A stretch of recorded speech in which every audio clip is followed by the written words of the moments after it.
మీరు మాట్లాడుతున్నప్పుడు సినిమాని బహిష్కరించాలని చెప్పింది ఎవడు? నార్త్ అమెరికా మాట్లాడుతూ విషయం లేకుండా ఏదో ఊరికే కామెడీగా మాట్లాడడం కుదరదు. ఒక్క నిమిషం వెయిట్. ఎవరికుందో ఎవరికి లేదో అందరికి తెలుసులే కానీ వెయిట్ చేయి. మాట్లాడండి చిన్నప్పటి నాగేంద్ర అన్న మాట్లాడుతూ. చిన్నప్పటి గారు ఏంటి నాగేంద్ర అన్న మాట్లాడుతూ చిన్నప్పటి గారు ఏంటి నిరాహార దీక్షట బెజవాడ వేదికగా?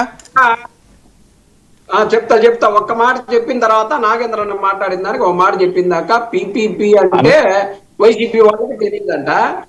ప్రైవేట్ పార్ట్నర్షిప్, దానికి పబ్లిక్ ప్రైవేట్ పార్ట్నర్షిప్ కు సంబంధించినటువంటిది సార్. అది దానికి సంబంధించినటువంటి మీరు 51 ఎకరాలు ఉన్నదాన్ని ఎకరా మెడికల్ కాలేజీకి సంబంధించినటువంటి గ్రౌండ్ ని 100 రూపాయలకే ఎకరాన్ని చెప్పేసి అమ్మేటటువంటి పరిస్థితి చేస్తూ ఈ రాష్ట్ర ప్రజలకి ఉచిత విద్యని, ఉచిత వైద్యాన్ని, ఉచిత డాక్టర్ గా చదువుకునేటటువంటి అవకాశాన్ని పేదలకు.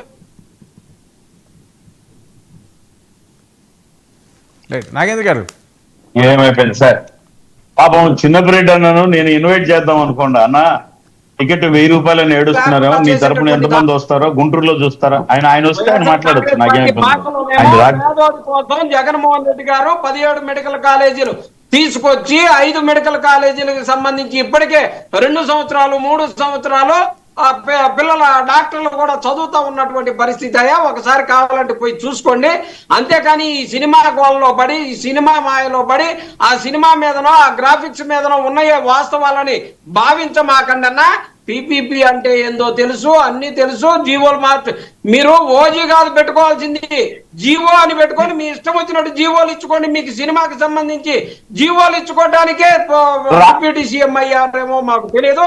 అయినా కానీ ఒక్క నిమిషం, ఆ జీవోకి సంబంధించి కానీ లేకపోతే ఆ ఓజీకి సంబంధించి కానీ మాకు సంబంధించిన అంశం కాదు, కాసేపు పక్కన పెట్టండి సార్. ఈ రాష్ట్ర ప్రజల కోసం జగన్మోహన్ రెడ్డి గారు నిరాహార దీక్ష చేయటం అనేది కొత్త విషయం ఏం కాదు. గతంలో కూడా నిరాహార దీక్షలతోటే మేము ఈ రాష్ట్రంలో జగన్మోహన్ రెడ్డి గారు ప్రయాణం మొదలుపెట్టి ప్రజలకు ఇచ్చినటువంటి హామీల్ని మెడల వంచి నెరవేర్పించినటువంటి గొప్ప నాయకుడు జగన్మోహన్ రెడ్డి గారు.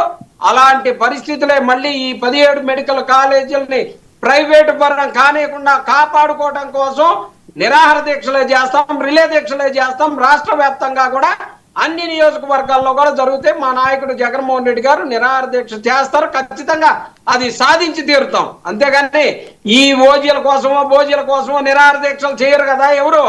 ఇక్కడ చేయాల్సింది ప్రజల సమస్యల కోసం, ప్రజల అవసరాల కోసం 17 మెడికల్ కాలేజీలు సార్. మొత్తం భారతదేశంలో ఆంధ్రప్రదేశ్ ఏర్పడిన తర్వాత 75 సంవత్సరాలలో కూడా ఉన్నటువంటి ఆ 14 మెడికల్ కాలేజీలకు సంబంధించి తప్పితే 17 మెడికల్ కాలేజీలు ఒక్కసారి 5 సంవత్సరాల సమయం ఇస్తేనే తీసుకొచ్చినటువంటి గొప్ప జగన్మోహన్ రెడ్డి గారి పేరు వస్తుందని దాన్ని పాడు చేయటం కోసం పిపిపి మోడ్ లో ఇచ్చేసి ఈ రాష్ట్రాన్ని అధోగతి పాలు చేయాలని భారతదేశం మొత్తం చూస్తా ఉంది సార్. ఇన్ని మెడికల్ కాలేజీలు వస్తే దాన్ని మేము మెయింటైన్ చేయలేము అని చెప్పేసి ప్రైవేట్ పరానికి ఇస్తామని, ఈ రాజధాని ఏమన్నా మేము కట్టలేమని చెప్పేసి పిపిపికి ఇచ్చి కట్టించరాదు అంటే? ప్రైవేట్ మెడికల్ కాలేజీలు ఎవడు ఎట్టపోయినా, ఈ రాష్ట్ర ప్రజలు ఎలా పోయినా పర్వాలేదు, ఈ 29 గ్రామాల సంక్షేమ శుభ్రంగా ఉండాలి, సుభిక్షంగా ఉండాలని చెప్పేసి మీరు కోరుకుంటున్నారు. కాబట్టి ఇది మాత్రమేమో మీరు చేయాలా? ఏమో ప్రైవేట్ పరానికి ఒప్పచెప్పేది ప్రైవేట్ పరంలో జరిగేది కాదండి. ఇప్పుడు కాదు, ఈ ప్లాన్ ఏంటి? మొత్తం ఎంపీలు మాజీలు ప్రస్తుతం ఉన్న వాళ్ళందరితోటి కూడా ప్రత్యేక మీటింగ్ ఇది ఒకటేనా? ఇంకేమైనా పాదయాత్రలు ఇలాంటివి ఏమైనా ఉన్నాయా సార్?